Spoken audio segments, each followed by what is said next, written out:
Muchos de nosotros nos preguntamos de qué manera vamos a hacer un aporte en la conversación constituyente tratando de impulsar una constitución verde. Estamos a puertas de un proceso que nos emociona a los ciudadanos, pero no sabemos bien cómo va a terminar ni cómo podemos participar en ella. Una de las grandes preguntas del mundo ambiental y de los ciudadanos es cómo materializar las expectativas que tenemos sobre el cuidado del medio ambiente en esta constitución verde. ¿Qué hay que mirar? ¿Dónde hay que poner los acentos que han hecho otros países en relación al tema? Se lo contamos. Una constitución es reflejo de los principios que inspiran a una nación. Habla de su historia y de su visión de futuro.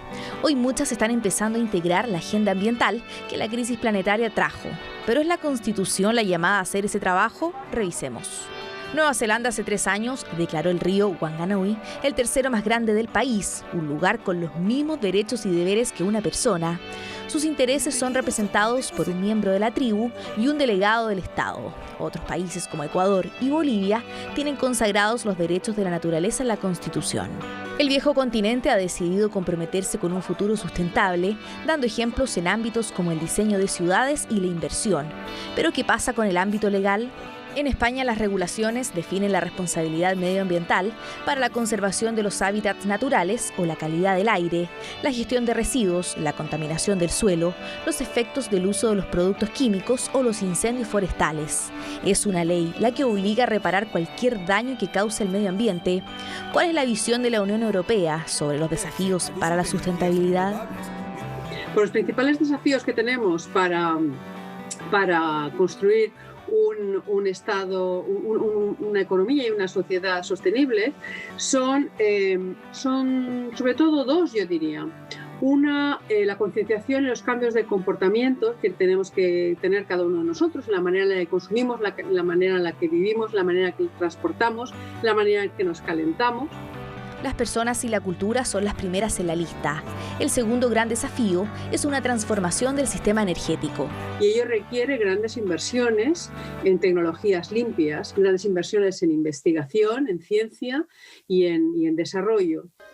En Chile la visión se basa en la flexibilidad y resiliencia. Una nueva constitución debe ser sólida, con una visión de futuro, que sea capaz de enfrentar el cambio climático y los nuevos desafíos de Chile, con un desarrollo sustentable y sostenible, que nos permita hacer frente a esta resiliencia que debemos tener como país frente al clima. Pero, ¿qué piensa la comunidad? Si hubiera una ley que resguardara todas las riquezas que nosotros tenemos a nivel nacional, imagínate el litio. Nosotros seríamos un país desarrollado y en todos los sentidos. Claramente ahora es un gran tema el cambio climático, sobre todo para las nuevas energías que se vienen y sobre todo para los temas del reciclaje y del medio ambiente. Hoy estamos trabajando fuertemente en una agenda asociada a todas estas materias también y no podemos no dejar de señalarlas, como por ejemplo la Estrategia Nacional de Residuos Orgánicos, la Hoja de Ruta de Economía Circular, la Ley Marco de Cambio Climático. ¿Cómo asegurar un futuro sustentable? ¿Cómo ve esta conversación que recién comienza? ¿Usted qué opina?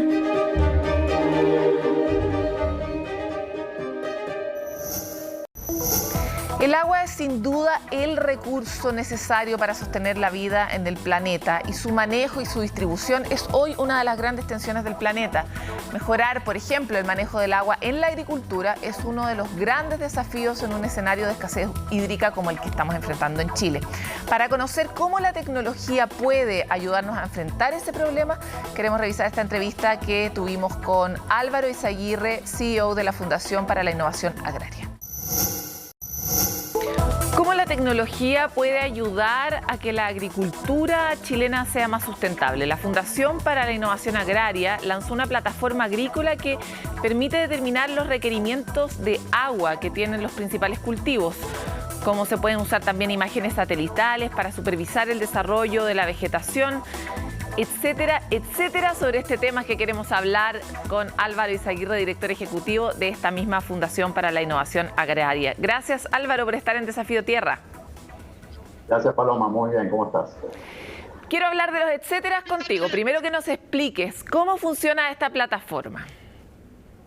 Perfecto. Mira, estos son 2 proyectos que se integran, que es muy interesante. Es un proyecto que nosotros como FIA hemos apoyado. Uno es el PLAS, que es una plataforma satelital, que es un proyecto de línea del Instituto Nacional de Investigaciones Agropecuarias, el cual a través de imágenes satelitales puede recibir los datos de cómo se están desarrollando los distintos cultivos. Este es un proyecto que abarca entre Coquimbo y Biobío, y esto nos permite a través de tomas satelitales ir viendo cómo van desarrollándose los cultivos. Pero lo que ves en esas imágenes satelitales es el crecimiento, ¿o puedes medir otros datos aparte del crecimiento?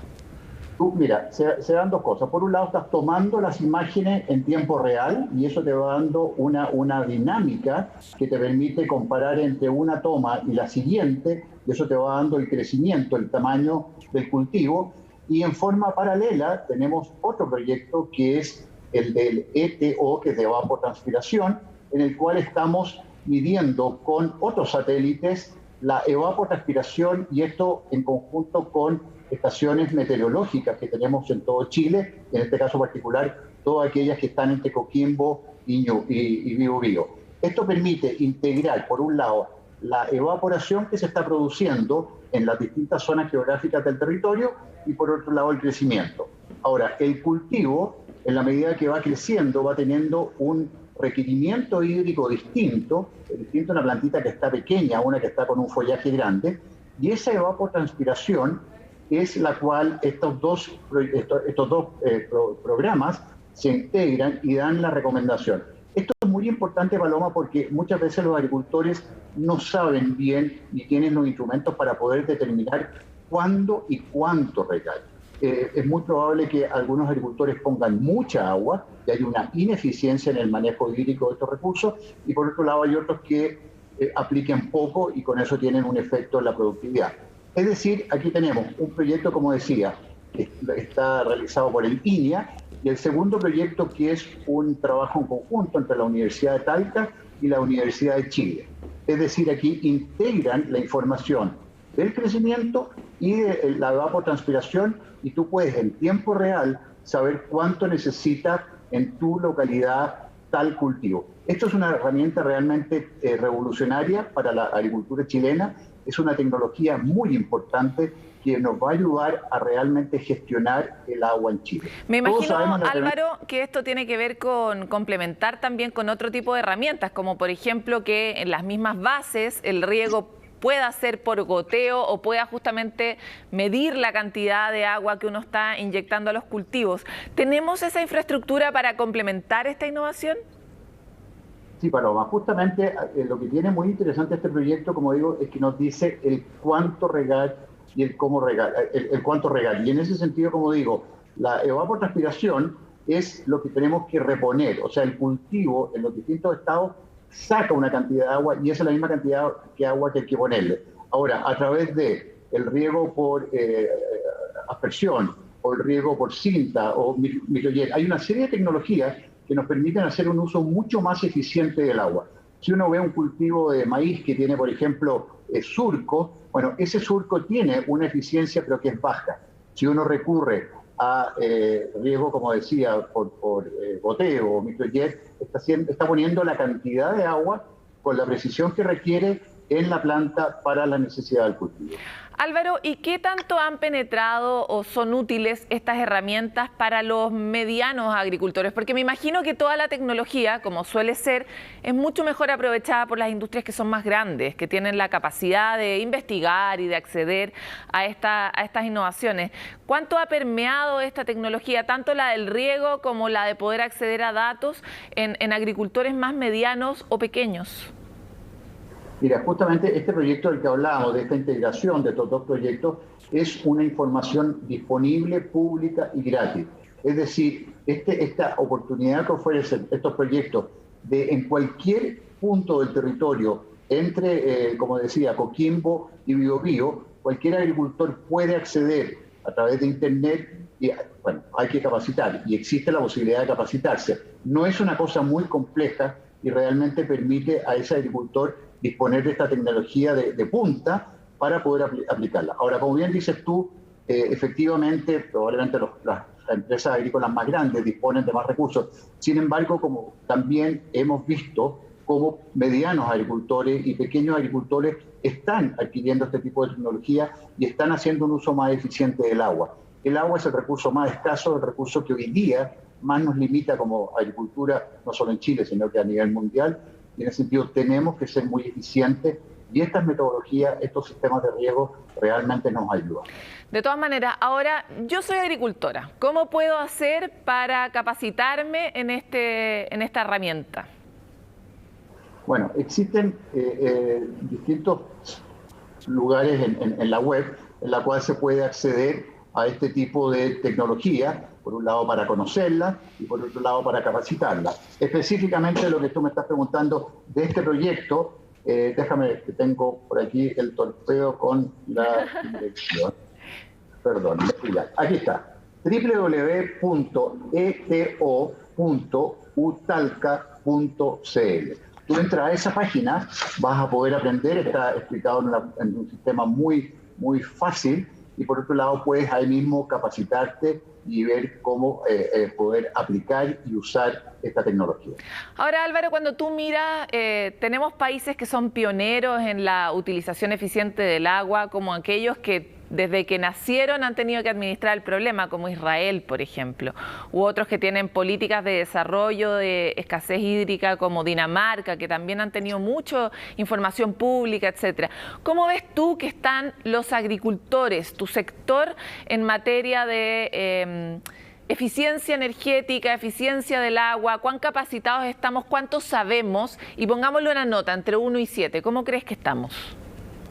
A ver, yo te diría que primero que todo ha habido una toma de conciencia muy importante. Llevamos muchos años de sequía, muchos años. El año 2019 fue la peor sequía de la historia. Y ese dolor, esa necesidad, esa presión, obliga a que los agricultores vean y busquen sus oportunidades para poder usar ese recurso tan escaso de la mejor forma posible. Como tú bien dices, hay países como Israel, cercanos en España, etcétera, que han tenido que buscar la mayor eficiencia. En Chile todavía no tenemos una buena gestión. Si lo piensas, la cantidad de litros de agua que terminan en los mares, si bien es cierto, es importante tener un residuo de agua dulce en las costas, pero sí hay una pérdida importante de un recurso que se podría aprovechar de forma más eficiente. Si tú me dices, el agricultor promedio en Chile, yo te diría de 1 a 7, estaremos en una conciencia de probablemente un 4 o un 5. Ya, por último estamos en azul. Ahora avancemos hacia la siguiente conversación. La agricultura en general está en una tensión permanente tanto con el consumo humano como con otras actividades productivas como por ejemplo la minería, etcétera. ¿Cómo ves tú la conversación intersectorial? ¿Cómo ves tú el diálogo que se está produciendo socialmente para administrar un solo recurso que necesita abastecer a tantas personas, ¿no? Exactamente, un solo trompo y hay por lo menos 3 cuerdas. Sí, efectivamente, el consumo humano nadie lo discute. Nosotros como Ministerio de Agricultura, para nosotros el consumo humano es el prioritario y es el número 1. Por otro lado, la agricultura permite convertir esa agua en alimentos saludables, en alimentos nutritivos, que son tremendamente importantes y tremendamente demandados. Todos sabemos que en este momento hay un crecimiento a nivel mundial enorme. El mundo tiene que proveer de alimentos saludables, nutritivos, a una población que cada día demanda más en número, y por otro lado, las economías han permitido que haya una mayor demanda y un crecimiento económico, y eso también requiere de más alimentos. Y esos alimentos, como digo, vienen a partir del agua. Si no hay agua, no hay alimentos. Ahora, Álvaro, avancemos, nos queda muy poquito para cerrar, y es esta idea de dónde están nuestras faltas para poder llegar a un mejor acuerdo social en relación al agua. ¿Dónde ves tú que están los candados en Chile en esa materia? Mira, tenemos que gestionar el agua mejor. Hay hoy día una cantidad enorme de alternativas, de tecnología que permiten tener mejores mediciones de los caudales. Por otro lado, lo que hablábamos de poder aprovechar tecnologías como esta que permite saber cuánto necesito para mi campo, para el cultivo en particular y para la localidad donde yo estoy. Y esas tecnologías hay que aprovecharlas, hay que capacitar a las personas, la gente tiene que recurrir a esos instrumentos que, como digo, son además gratis, son públicos.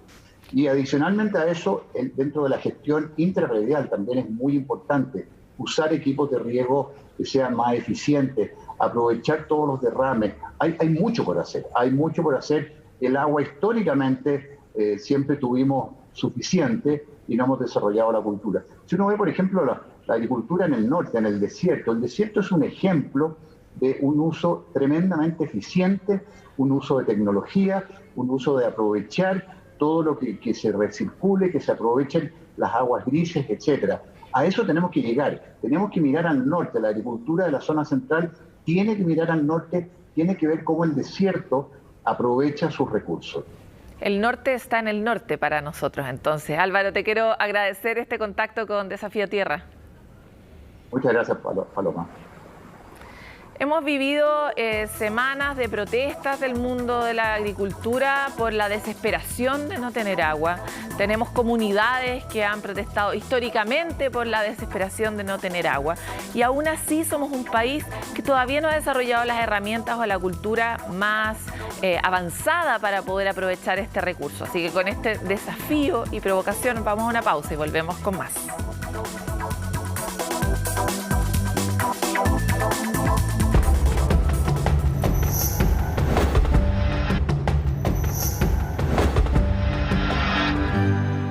Sabemos que los bosques nativos terrestres capturan CO2, pero también sabemos poco de los bosques submarinos de algas que también lo hacen.